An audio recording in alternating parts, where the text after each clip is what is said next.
제주 한 달살이 준비하기. 그 첫 번째 순서로 오늘은 한 달살이 숙소에 대해 말씀드릴게요. 제주 한 달살이를 계획하면서 가장 먼저 고려하게 되는 부분이 숙소인데요. 이 숙소 부분은 제주에 혼자 오거나 부부가 둘이 또는 아이와 함께인지에 따라 많이 달라지는 것 같아요. 저 같은 경우에는 저희 부부와 11살, 9살, 6살 아이까지 총 5명의 대가족이 제주 한 달살이를 계획했기 때문에 한 달살이 숙소를 선택할 때 가장 중요하게 고려했던 부분은 바로 방의 개수였던 것 같아요. 최근 코로나 사태로 아이들이 등교는 하지 않지만 매일 규칙적으로 온라인 학습을 진행해야 했기 때문에 말썽쟁이 막내의 방해로부터 누나들을 보호하기 위해 방이 최소 2개에서 3개는 있어야 해서 그 부분이 가장 포인트였고요. 그런 점에서 볼 때 일단 호텔이나 원룸형 오피스텔은 고려의 대상이 아니었고요. 아파트나 독채 펜션, 타운하우스와 빌라 위주로 숙소를 알아보게 되었습니다. 사실 아파트가 세대수도 많고 주변에 편의점이나 마트 등 생활 편의시설이 있고 해서 가장 좋긴 하지만 한 달살이가 많이 유행인 제주라 해도 아파트를 1년도 아닌 한 달씩 단기로 렌트를 하는 경우는 없더라고요. 그리고 독채 펜션이나 타운하우스 같은 경우에는 금액적인 부분도 다소 부담스럽고 아무래도 대부분 위치가 시내와의 접근성이 다소 떨어지는 지점에 위치하는 경우가 많아서 이것도 패스했고요. 그래서 결국 빌라 쪽으로 알아보게 되었습니다.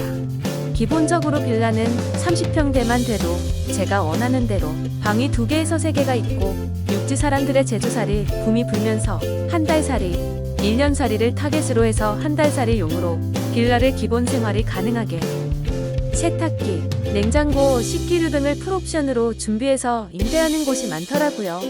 그런 점에서 많은 빌라들을 알아보다가 한림 쪽에 위치한 바당바다라는 빌라를 예약하게 되었답니다.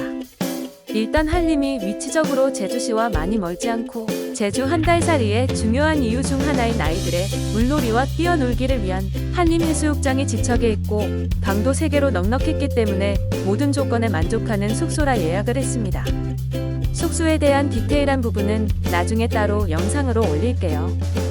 물론 이 밖에도 제주 한 달살이나 1년살이를 준비하는 분들이라면 숙소를 초이스할 때 중요하게 생각해야 하는 포인트로 기본적으로 위치와 혹시 숙소 주변에 축사가 있지 않는지 보셔야 하고요. 생각보다 숙소 주변에 축사가 있으면 악취 때문에 너무 힘들답니다.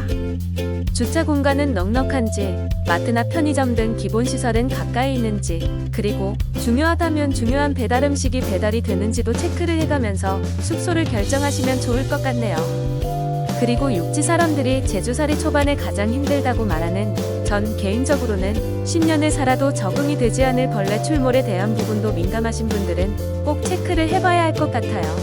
물론 자연과 가까운 제주의 특성상 벌레는 너무나 당연한 점이지만 특히 타운하우스나 농가주택 등에서는 좀 과장해서 매일 아침 팔뚝만한 지네를 볼 수도 있답니다. 이런 벌레 부분도 간과할 수 없는 부분인 듯해요. 이렇게 나름 본인만의 기준을 세우고 숙소를 알아볼 때 가장 먼저 하는 게 네이버에서 제주 한 달살 이 숙소를 검색하는 인터넷 서핑일 텐데요. 사실 인터넷에서 찾다 보면 기승전 에어비앤비나 미스터 맨션이더라고요. 유료 광고 영역에도 그렇고 블로그, 지식인, 카페 영역까지 결국은 여기 가보세요 하면 어김없이 미스터 맨션이나 에어비앤비인 것 같아요. 물론 많은 숙소들을 예약할 수 있고 UI가 훌륭해서 쉽게 접근할 수 있는 장점이 있지만 전 개인적으로 제주살이를 하기 몇 달 전부터 제주맘 카페나 제주 한 달살이 카페 등에 회원가입을 하셔서 활동하면서 하나하나 궁금한 것들도 질문해보시고 정보도 알아보시길 권해드립니다. PPL은 아니지만 제주맘 카페에는 정말 보석 같은 제주 정보들이 많이 있답니다. 저도 처음 제주 한 달살이를 준비할 때 맘카페에서 많은 정보를 얻었답니다.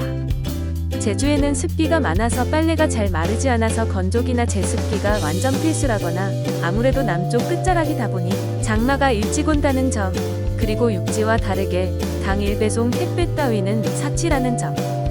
육지 쪽에서 판매되는 이쁜 가구들은 배송 자체가 안 되고 육지와 다르게 분리수거 요일이 따로 정해져 있다는 점이나 제주대 병원이나 한라병원 등 대형 병원이 있긴 하지만 그래도 전반적으로 육지보다는 의료시설이 다소 편리하지 못하다는 점, 그리고 무엇보다 제주는 나름의 괜당 문화로 인해 다소 텃세가 있을 수도 있다는 점도 알고 계시면 좋을 것 같아요.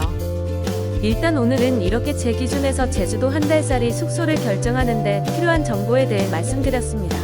앞으로 차차 제주에서 한 달 살아가면서 느낀 점이나 도움이 될 만한 정보를 올려드리겠습니다. 감사합니다. 좋은 하루 되세요.